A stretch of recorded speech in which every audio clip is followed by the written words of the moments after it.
Para as pessoas que nos perguntarem por que nós nos identificamos com a figura de uma embarcação, para explicar e entender a nossa comunidade de fé, em primeiro lugar, porque uma grande embarcação ela tem diversos tripulantes, porém ela tem um único capitão, representado na figura do seu pastor, que tem como incumbência primordial e básica segurar o leme dessa embarcação para dar a direção para onde ela está indo.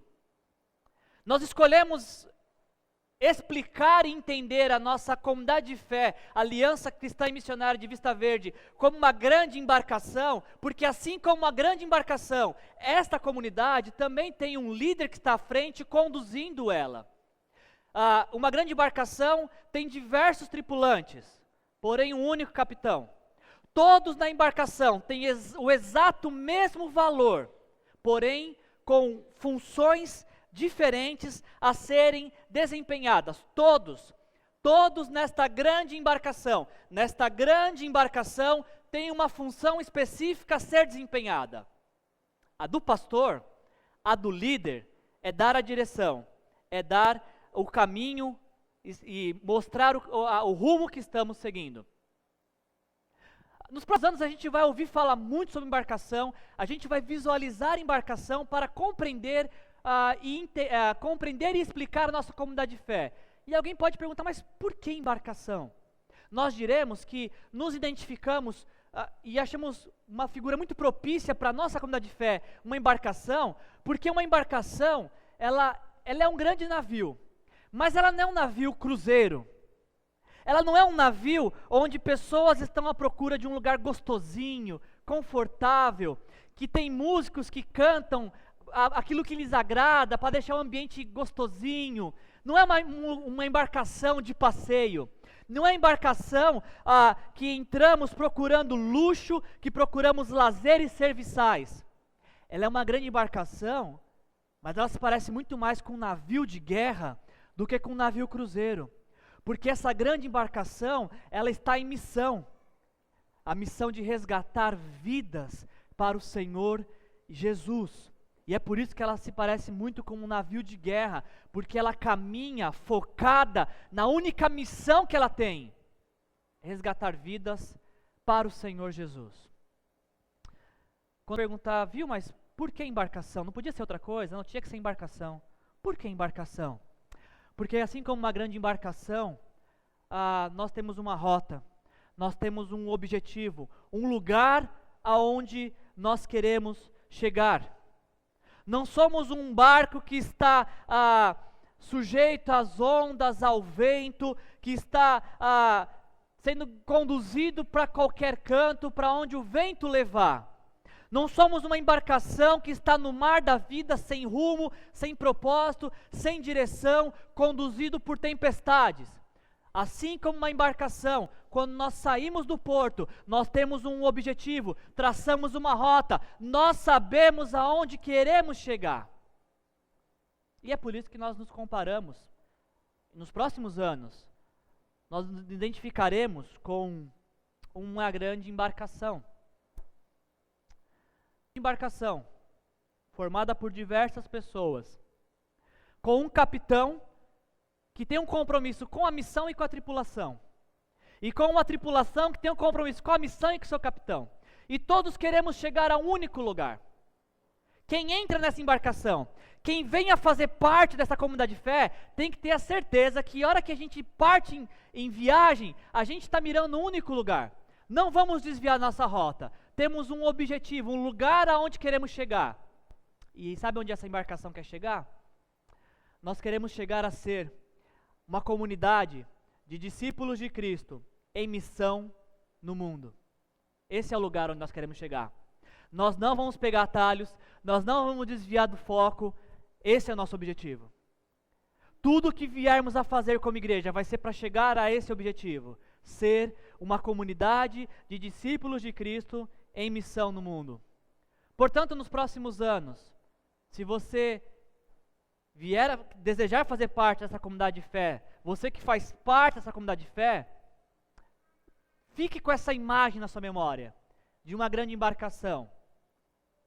E pense sempre que nos próximos anos, enquanto existirmos, vamos caminhar para ser a comunidade dos discípulos de Cristo em missão no mundo. E o ponto de partida dessa viagem, dessa aventura rumo a ser uma comunidade de discípulos de Cristo em missão no mundo, é a série que nós estamos fazendo neste mês de março. Nesse mês de março, nós vamos dar início a uma série que vai se chamar Com Quantos Cs se faz uma igreja. Não sei, tinha uma mãe brava que falava: ah, moleque, você vai ver com quantos paus se faz uma canoa. Não é isso que eu estava pensando. A ideia aqui é outra.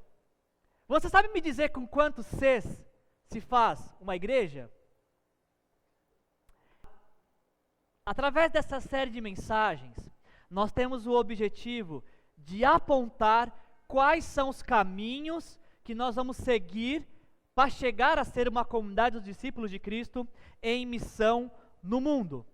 Esta série, ela vai traçar a nossa rota que nos levará a ser uma comunidade de discípulos de Cristo em missão no mundo. Nas próximas semanas, nós vamos aprender como que crescer, compartilhar, cuidar e conviver nos levarão a ser a comunidade dos discípulos de Cristo em missão no mundo. Vocês se recordam que na série passada eu disse que você não podia perder por nada desse mundo, porque a série do mês passado nós falamos do nosso versículo tema e da visão para a nossa igreja deste ano. Esta série, ela ainda é mais importante. Se tiver que morrer, morre na segunda, por favor, porque domingo, gente... Desculpa. Acho que eu exagerei na importância, mas... Você não podia perder a série do mês passado, essa então, muito mais. Porque se na série do mês passado nós falamos do nosso tema do ano, nesta série nós vamos lançar os fundamentos, nós vamos fincar os pilares sobre os quais a nossa igreja será construída e se desenvolverá.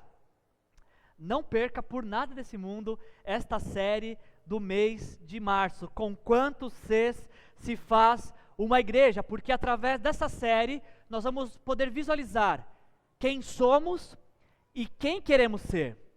Nós vamos poder visualizar aonde nós queremos chegar e como faremos para chegar a ser a comunidade dos discípulos de Cristo em missão no mundo. Essa série, ela foi inspirada, ela nasceu no mês de setembro, quando nós fizemos aqui na nossa igreja o curso...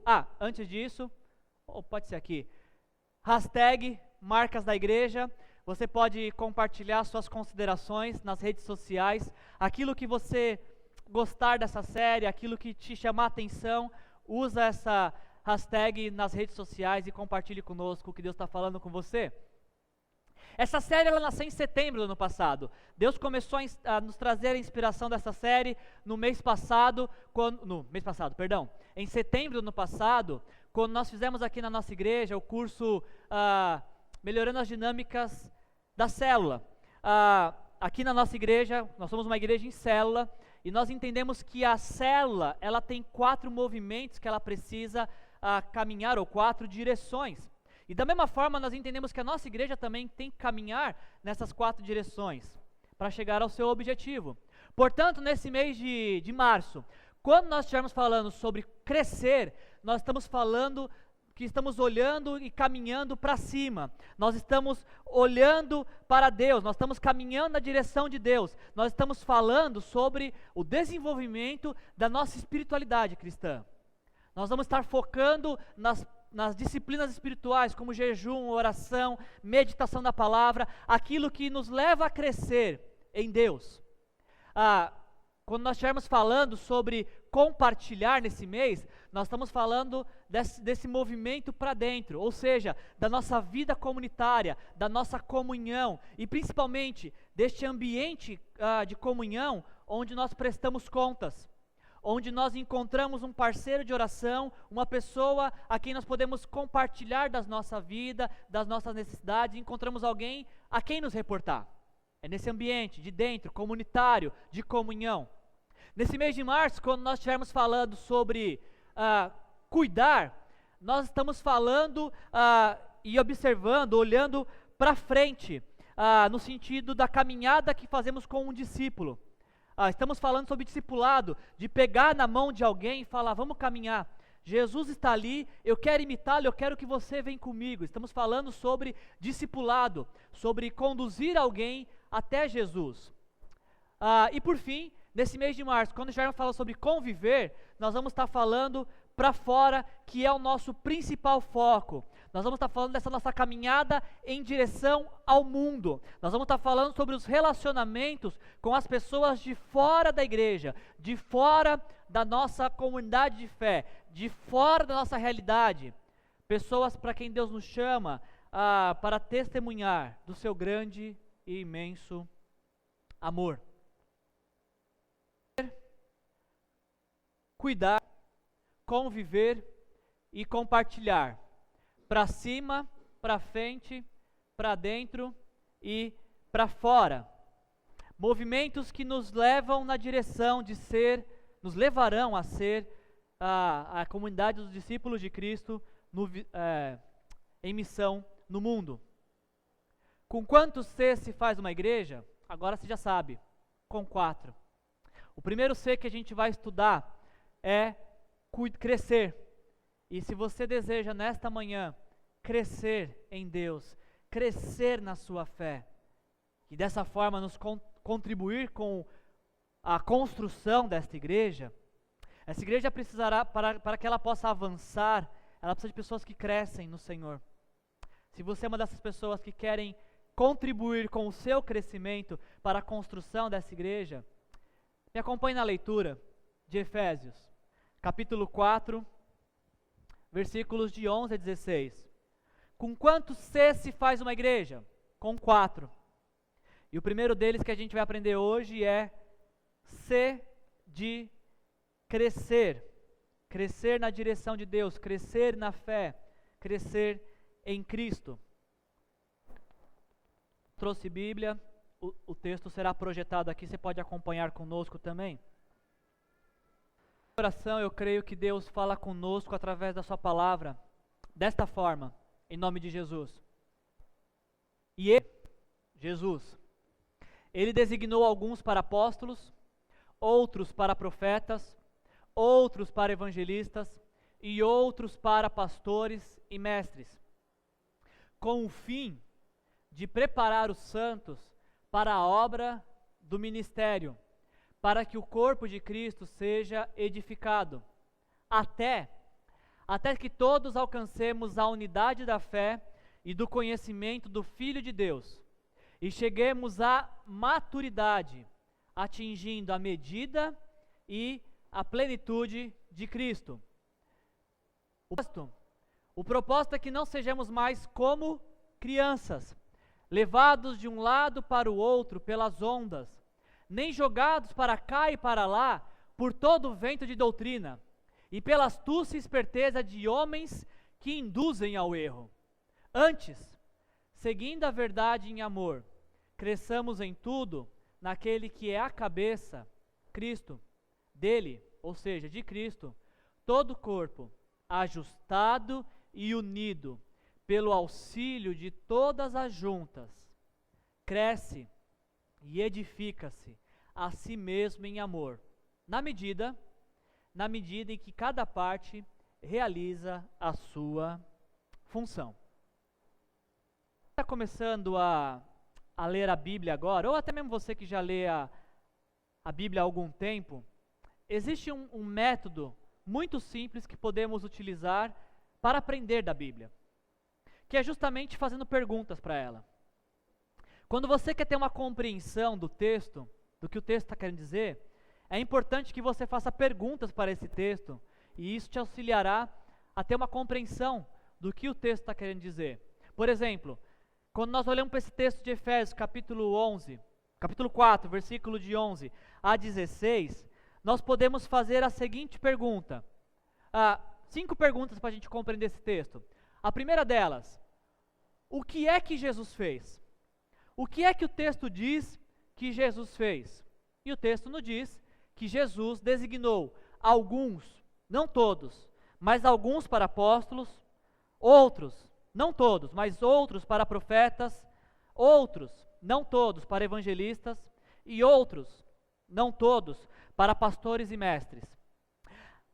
A Bíblia nos ensina que quando nós nos rendemos a Jesus, quando nós chegamos diante de Jesus e reconhecemos que os nossos pecados foram a causa dele ter sido crucificado, e que ao pedir perdão para ele, recebemos o perdão e a vida eterna, quando isso acontece, Deus nos dá do seu Espírito. Recebemos o Espírito Santo que passa a vir habitar em nós. E quando recebemos o Espírito Santo, dentre tantas as coisas, recebemos pelo menos um dom. Pelo menos um dom nós recebemos. Agora, o que é muito interessante nós pensarmos sobre dons do Espírito, quando Paulo usa a palavra dom, nos textos de Romanos capítulo 12, ou 1 Coríntios capítulo 12, a palavra que Paulo usa, há diferentes tipos de dons, a palavra que Paulo usa é a palavra grega carisma. A palavra graça deriva de caris, e dons é carisma. Paulo diz que, pela graça de Deus, recebemos uma capacitação sobrenatural para servir, para abençoar vidas. E o que eu chamo a sua atenção nesse texto é que esse texto diz que é o Espírito Santo que concede. Portanto, os dons, em Romanos 12 e 1 Coríntios 12, carisma, é o Espírito Santo que concede. O Espírito Santo dá uma capacitação sobrenatural para que possamos servir pessoas, para que possamos abençoar pessoas. Agora, algo muito interessante é que quando Paulo vai usar a palavra dons, em Efésios capítulo 4, versículo de 7 a 8, ele não usa a palavra carisma. Paulo, quando vai falar de dons, em Efésios 4, 7, e depois vai chegar no versículo 11, que vai falar de apóstolos, profetas, evangelistas, pastores e mestres, que é a mesma categoria, Paulo usa uma outra palavra grega, a palavra doreia. Em 1 Coríntios 12 e Romanos 12, os dons, ou carisma, eles não são apresentados como formas de atuação que cada cristão deve exercer. Todo cristão, ao ler 1 Coríntios 12 e Romanos 12, vai se encontrar. Vai poder identificar algo que Deus lhe deu para que ele possa abençoar outros. Agora, quando o apóstolo Paulo, em Efésios capítulo 4, versículo 11, está falando de dons, ele não está falando de uma capacitação sobrenatural. Ele está falando de chamado específico para uma função específica. A palavra doreia no grego deriva da palavra doron, que significa presente, dádiva.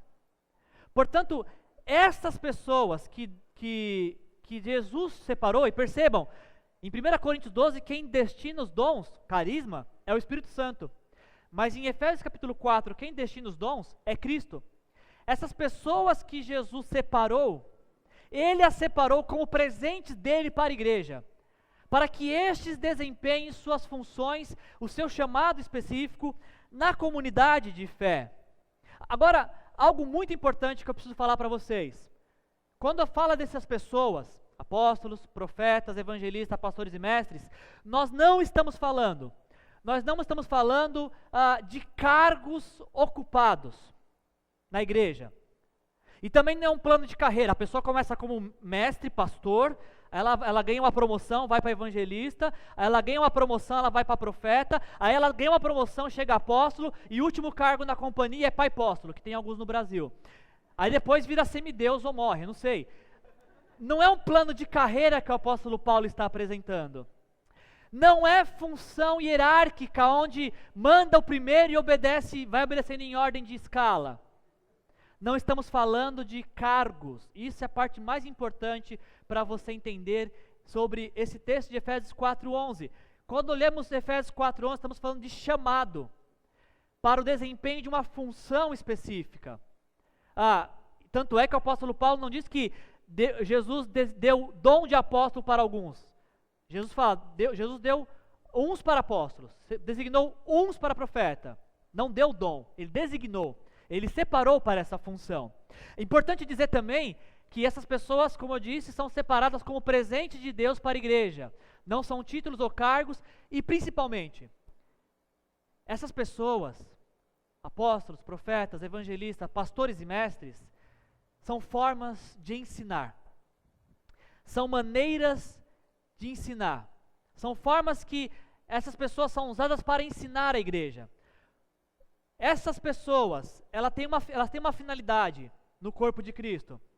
E nós perguntaríamos para o texto e para o apóstolo Paulo, mas qual que é a finalidade dessas pessoas? Por que Jesus separou esses presentes, essas pessoas presentes para a igreja? A finalidade é preparar os santos para a obra do ministério, para que o corpo de Cristo seja edificado. Por que Jesus separou essas pessoas? Para ensinar, para que pessoas sejam capacitadas para o desempenho do seu papel no reino de Deus. Deus chamou pessoas para desempenhar funções específicas na igreja, para promover maturidade na igreja. Nós entendemos que a função pastoral, ela não tem nada a ver e nem pode se comparar com a característica de um capelão. Porque a função pastoral é de ensinar, preparar pessoas para aquilo que elas vão fazer no reino de Deus. Pastor não tem a função de deixar o ambiente confortável. O papel do pastor é de mentoria, é de mentor, é de preparar pessoas para a obra do ministério. É como se a cada encontro que tivéssemos, você recebesse uma nova qualificação ou recebesse um novo preparo para durante a semana exercer o ministério, exercer o chamado cristão, exercer o discipulado cristão. A cada vez que você me ouve dizer, é como se eu estivesse te preparando para a vida que você vai ter depois disso, para testemunhar sobre Jesus.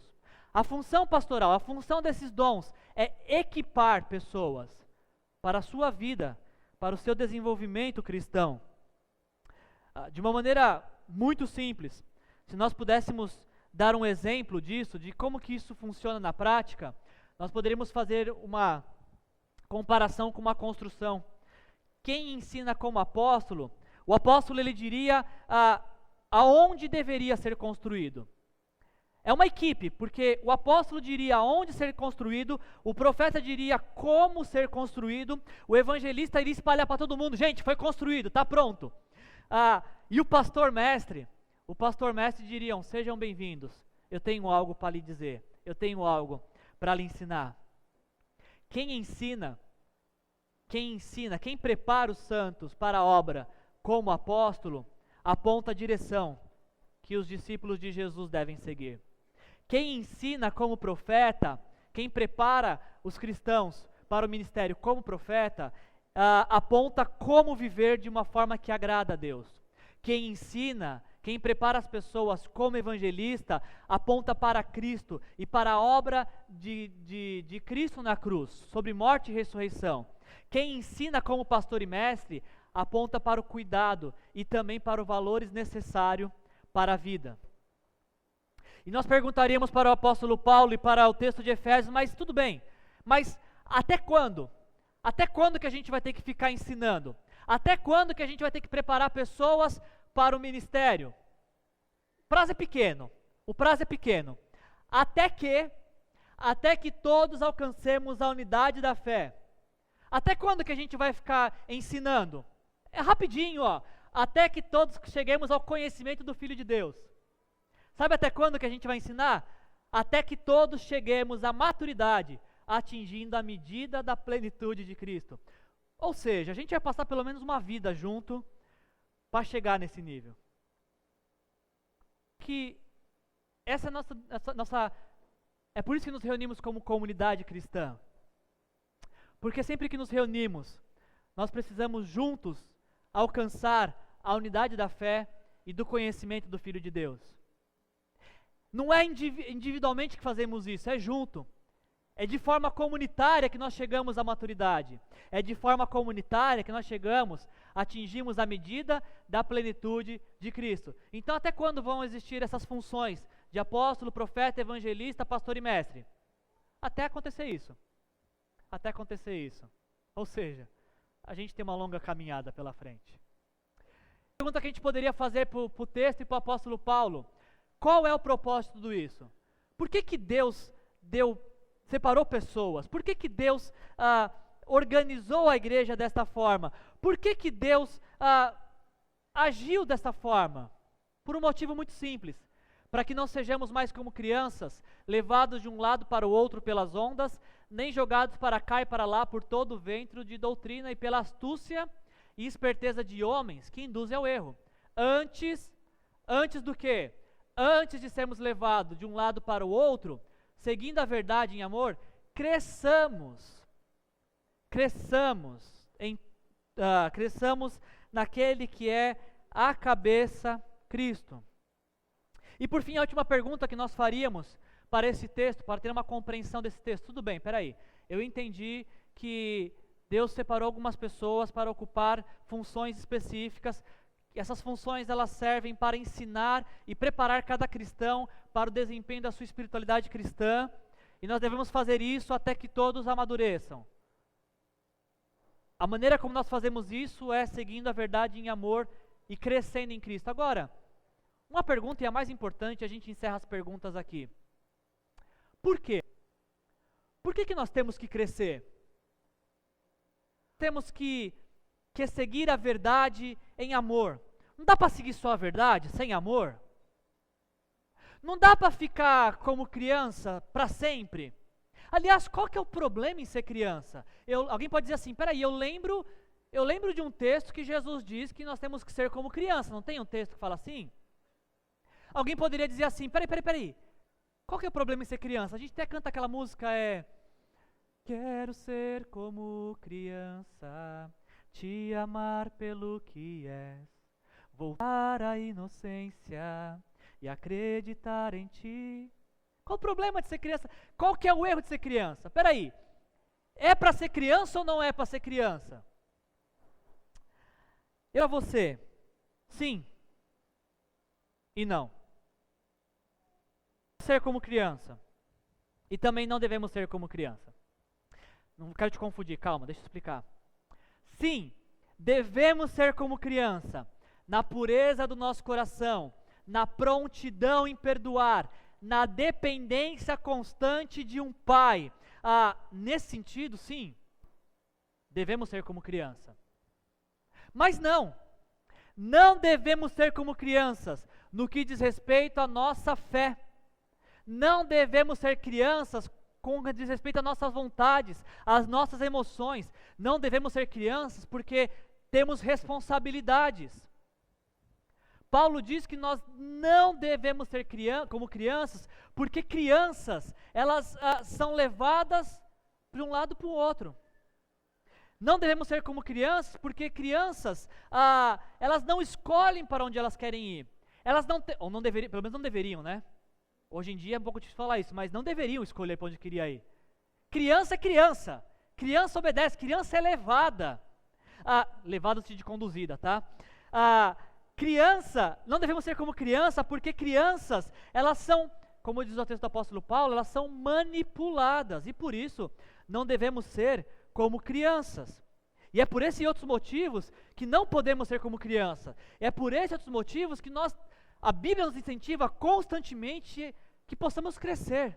Aliás, eu não sei se você sabia, e eu acho que você vai precisar de um tempo para digerir o que eu vou falar. Deus tem mais compromisso com a nossa maturidade do que com a nossa felicidade. Eu vou repetir. Deus tem mais compromisso com a nossa maturidade do que com a nossa felicidade. O alvo de Deus nas nossas vidas não é gerar felicidade. E se vocês quiserem entender a diferença entre ser feliz e ter felicidade, procure os jovens que eles participaram do retiro, eles estão craque nisso. O compromisso de Deus não é com a nossa felicidade. O compromisso de Deus é com a nossa maturidade. Deus não quer nos levar à felicidade, Ele quer nos levar à maturidade. Porque Ele sabe que quando formos maduros, entenderemos o que é ser feliz. E se até esse presente momento, e se até aqui eu não conseguir ainda te convencer da importância de crescer, e se você ainda acha, não, eu quero continuar como criança, mesmo tendo 10, 15, 20 anos de caminhada, eu quero ainda continuar como criança, porque ser criança é bom, né? Eu lembro quando eu era criança que, de uma maneira mágica, todo dia tinha comida em casa. Eu lembro que quando eu era criança, de uma maneira mágica, eu abri o micro-ondas e a comida estava lá no prato, prontinha e quente ainda. É muito fácil ser criança. Tem responsabilidade. E talvez seja por isso que eles são crianças de 20, 30 anos de idade. Porque é fácil ser criança. Mas talvez não te convenci ainda a não ser criança. Eu quero te dar então alguns exemplos do que, por que precisamos crescer. O primeiro deles é porque crescimento é algo natural para o ser humano. Vocês que têm filho, lembra daquela coisinha bonitinha, que cheia de remela, cheia, toda suja. Eu tô vivendo essa fase, então sei do que eu estou falando. Caminhando, brincando, pronunciando as primeiras palavras. Um bebezinho é muito bonitinho. Agora, se o seu bebezinho passa 1 ano, 2 anos, 3 anos, e ele está com o mesmo peso e o mesmo tamanho, você não ia achar bonitinho. Você ia ficar preocupado. Você ia achar uma anomalia. Você ia achar que é uma grande enfermidade, porque não é possível um bebezinho, 5 anos, com o mesmo peso e o mesmo tamanho. É engraçado, né? A gente acharia que um bebê que não cresce por 5 anos é algo grave, mas a gente não considera na fé a mesma coisa. A gente acha normal, durante 5, 10, 15 anos, continuar do mesmo jeito. Porque crescer é algo natural. Não dá para ficar a vida inteira como um bebê. Precisamos crescer. Uma comunidade de discípulos de Cristo em missão no mundo, ela precisa crescer. E eu não estou falando crescer numericamente, porque o crescimento numa igreja não se mede pelas cadeiras que estão ocupadas, ela se mede pela maturidade dos seus membros. Ela se mede pela maneira como seus membros estão crescendo na direção de Deus, estão amadurecendo da fé, estão deixando de fazer algumas coisas que faziam antes, porque agora estão se tornando adultos na fé. É assim que a gente mede a maturidade de uma igreja, o crescimento de uma igreja. Eu não sou contra crescimento numérico. Eu acho que é um grande erro falar que nós estamos mais preocupados com qualidade do que quantidade. É um discurso medíocre isso, porque a qualidade produz quantidade. O que eu estou dizendo é que a maturidade não é avaliada pela quantidade de cadeiras preenchidas. Ela é avaliada pela maneira como os seus membros vão progredindo na fé, vão respondendo à vida como Jesus responderia. E é por isso que nós nós precisamos crescer. E um outro exemplo, e esse foi o que mais me chamou a atenção na preparação dessa mensagem. Por que nós precisamos crescer? Porque uma vez que nós chegamos ao crescimento, à maturidade, nós nunca mais seremos imaturos. Viu uma maçã madura voltar a ser imatura? Ela pode envelhecer e morrer. Ela pode encerrar o seu ciclo, mas voltar à imaturidade nunca mais. E esse é o ponto porque nós precisamos amadurecer, para cada vez mais deixarmos de ser imaturos. Não tem como chegar à maturidade e voltar a ser imaturo. É uma caminhada só de ida. É uma caminhada progressiva, sempre nos levando a parecer mais com Deus. Eu trouxe essa palavra no começo deste ano, porque o desejo de Deus, creio eu, é que possamos crescer. Crescer na vida, crescer nas emoções, crescer na espiritualidade. Deus quer que nós possamos amadurecer e responder aos desafios da vida com maturidade, não com a emoção. A emoção nunca será capaz de produzir razão. Não existe uma emoção racional. Mas a razão, ela tem capacidade de promover emoções maduras. Deus quer nos levar ao crescimento. Deus está nos chamando para uma novidade de vida, como temos ouvido, e esta novidade de vida se dá pela nossa maturidade, pelo nosso crescimento. O grande desejo de Deus para mim e para a sua vida é que nós possamos crescer na fé e cada dia mais ser parecidos com Jesus. E é desta forma que esta igreja caminhará a ser uma comunidade dos discípulos de Cristo em missão no mundo. E o verdadeiro. Precisamos crescer, mas se não crescermos, o destino de chegar a ser uma comunidade dos discípulos de Cristo em missão no mundo vai ficar cada vez mais distante. Precisamos crescer. Este é um ano para crescermos. Este é um ano para amadurecermos. Este é um ano para Deus nos moldar, nos formar e nos tornar cada vez mais parecidos com Jesus.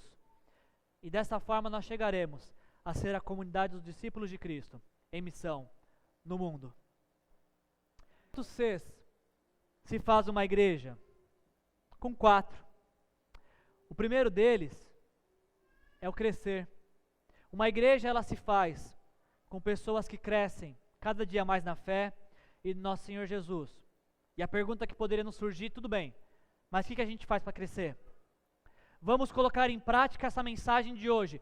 O que nós podemos fazer agora, já, para crescer? Primeira coisa que a gente poderia fazer para crescer é desenvolver as nossas disciplinas espirituais. Nós crescemos através das nossas disciplinas espirituais.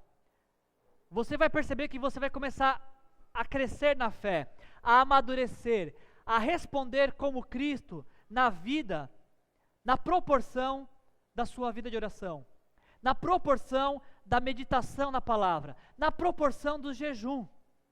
Essas são nossas disciplinas espirituais: oração, jejum e meditação na palavra. O apóstolo Paulo fala em Efésios capítulo 6, versículo 18: orem no Espírito em todas as ocasiões. Não só quando você precisa de alguma coisa, em todas as ocasiões, porque a oração é um diálogo com Deus, é uma conversa com Deus, e uma conversa pressupõe um diálogo, onde um fala e o outro ouve, e depois o outro fala e quem falou primeiro agora passa a ouvir. Nós precisamos desenvolver a nossa disciplina espiritual, precisamos ter um encontro marcado com Deus. Alguns de vocês sabem que eu gosto muito de tomar café, e sem açúcar. Café que é café, tem que tomar sem açúcar. E eu gosto, sabe, gente, de sentar numa mesa e pedir um café. E quando a gente está esperando alguém chegar, nós ficamos naquela expectativa da pessoa estar para chegar. E quando a pessoa chega e senta e pede um café também, a gente pode ter um tempo de conversa, onde um fala, o outro fala e podemos ter uma interação. Eu fico pensando como seria a nossa vida se nós tivéssemos um encontro marcado com Deus. Sabe, um compromisso, tipo trabalho. Você tem a hora de chegar. Deveria ter, pelo menos, né? Você tem o horário lá que você tem que chegar. É um compromisso. Imagina se tivéssemos a mesma relação com Deus. Olha, agora eu não posso porque vou ter um encontro. Com quem? Com Deus. Né? Se alguém ligar para um pastor e falar assim: pastor, eu precisava falar com você, e eu falar assim: ó, agora eu não posso, tá, porque eu estou, sei lá, preparando a palavra, ou preparando o curso, a pessoa vai falar: não, tudo bem, então a gente marca uma outra hora. Agora se alguém me ligar e falar: pastor, eu precisava falar com você, eu disser: olha, não posso porque eu vou orar. Não, peraí, já que você não vai fazer nada, então será que a gente pode conversar? Em nossa vida, se encássemos o nosso tempo com Deus como um compromisso inadiável, é bem provável que isso nos levaria ao crescimento. A gente pode crescer. Nós podemos crescer ao nos envolver com a missão de fazer discípulos. O texto que nós lemos: seguindo a verdade em amor, cresçamos em tudo naquele que é a cabeça, Cristo. Dele todo o corpo, ajustado e unido pelo auxílio de todas as juntas, cresce e edifica-se a si mesmo em amor, na medida, destaquem essa palavra, na medida em que cada parte realiza a sua função. Nós crescemos quando cada um realiza a sua função. Cada membro dessa igreja, cada pessoa que assumiu um compromisso com essa comunidade, tem uma função. E esse texto diz que nós só cresceremos quando todos estiverem fazendo a sua função. Será que a gente pode falar que o contrário é verdadeiro? Que se existir alguém entre nós que não está fazendo sua função, deixaremos de crescer? Sim. Ou, no mínimo, o trabalho vai ser bem mais longo. Porque tem coisas que Deus capacitou você para fazer e não eu. Tem coisas que Deus me capacitou e não a você. E é essa interação que precisamos ter. Nós crescemos na fé e na maturidade quando nós nos envolvemos na comunidade de fé. O crescimento, ele é comunitário. É por isso que crescemos quando cada um realiza a sua função. E por fim, crescemos quando nos envolvemos com a comunidade de fé. Esse texto aqui ele é muito interessante, eu nunca tinha visto ele dessa perspectiva. Porque o apóstolo Paulo fala o seguinte, gente, olha, é uma igreja grega, igreja de Efésios, dos Éfesos, lá na Grécia do primeiro século, e ele está falando para essa igreja, olha, não se embriaguem com o vinho, mas deixem-se encher pelo Espírito Santo. O verbo deixar no grego aqui, ele está numa voz passiva, ou seja, você tem que se abrir, é algo que você permite que aconteça na sua vida. Deixem-se encher pelo Espírito Santo. Só que sempre que, não sei você, mas que eu fiz a leitura desse texto, eu olhava para ele de uma perspectiva individual. Ou seja, eu preciso, Nicolas, autodeixar-me a mim próprio, me encher pelo Espírito Santo. Eu olhava para esse texto de uma perspectiva individual. Olhar para ele e pensar que Paulo está falando para uma comunidade. Paulo está falando para uma igreja. Ou seja, Paulo está falando, deixem-se encher juntos pelo Espírito Santo. É claro que eu, na minha devoção pessoal com Deus, no meu tempo com Deus, eu peço que Deus me encha com o seu Espírito. E através da minha intimidade com Deus, Deus vai me enchendo com o seu Espírito. É uma experiência individual? Sim. Mas ela também é comunitária. Sabe por quê? Olha a maneira como nós nos enchemos com o Espírito Santo. Falando entre si. Percebam, não é sozinho. Não é que nem louco, falando sozinho. É entre si. Ficamos cheios do Espírito Santo, falando entre nós, com salmos, hinos, cânticos espirituais. Ficamos cheios do Espírito Santo, cantando e louvando de coração ao Senhor. Ficamos cheios do Espírito Santo, é uma experiência comunitária, quando nós damos graças constantemente a Deus Pai, por todas as coisas, em nome de nosso Senhor Jesus Cristo. Você ser cheio do Espírito Santo, aprenda a viver em comunidade. Busque viver em comunidade. Talvez seja muito eficiente um dia que quisermos ser cheios do Espírito Santo, chamar alguém e falar, vamos orar comigo? Se a gente cantar umas músicas para Deus, você vai perceber como que essa experiência comunitária é rica. Nos enche com o seu Espírito. Vou concluir essa mensagem e nos leva a pensar nisso. Deus está nos chamando ao crescimento. Deus está nos chamando para uma vida nova. Deus está nos chamando para a maturidade de fé. E crescer será o primeiro passo que daremos na direção de ser a comunidade dos discípulos de Cristo, em missão no mundo. Eu quero mais uma vez cantar a música tema desse mês, para que possamos aprender. Façamos dela nessa manhã uma oração. É isso que ela diz: ouve a nossa oração, Senhor. Guia-nos por teu amor. Sonda os nossos corações. Nessa manhã, pedir que Deus sonde nossos corações. Que Deus nos ajude a detectar aonde estamos deixando de crescer e aonde precisamos crescer para glorificá-lo. Em nome de Jesus.